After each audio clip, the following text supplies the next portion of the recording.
Hi, and welcome back to Thone's Hebrews Nibbles number 42, the new priestly service, part 1 of 3. Jesus' service in heaven. And I'll be reading today from Hebrews chapter 8, verses 1 through 6. Now of the things which we have spoken, this is the sum.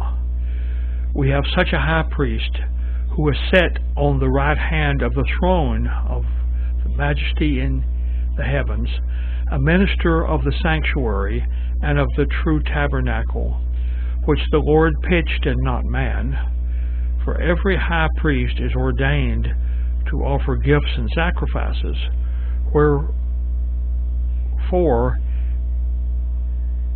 if it is of the earth, he should not be a priest, seeing that there are priests that offer gifts according to the law, who serve unto the example and shadow of heavenly things, as Moses was admonished of God, when he was about to make the tabernacle. For, see, saith he, that thou make all things according to the pattern showed to thee in the mount. But now hath he obtained a more excellent ministry, by how much also he is also the mediator of a better covenant, which was established upon better promises.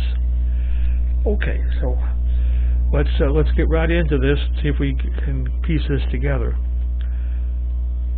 Perfection in action is what I call this. And why is it in the Bible?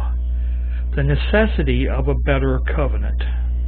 And the communications is the role of the eternal high priest. Application to me. We first need to note that a superior high priest would be totally wasted on an inferior covenant. It makes no sense to waste an expensive and very talented lawyer on a poorly written will. Thus, it certainly makes no sense to assign the perfect high priest to rule upon an inferior and poorly written covenant. Jesus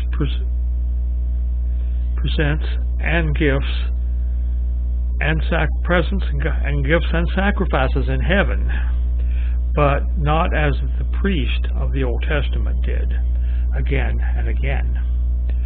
That would be no better than the Levitical priesthood. He is a living sacrifice in heaven, presenting himself once for all for our salvation.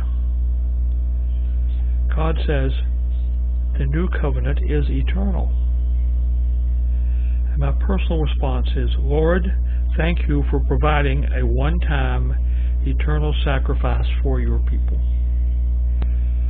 And so you understand that we were talking about the high priest in recent things. Now we're talking about the covenant, the promise, and the contract, for lack of a better thing, that God made with us through that high priest. And so we're going to be talking about that for today and the next couple of days. So that's the start of it, though, is why the difference between the Levitical priesthood in the Old Covenant and the New Covenant, which has its high priest, Jesus himself. So we'll talk to you next time.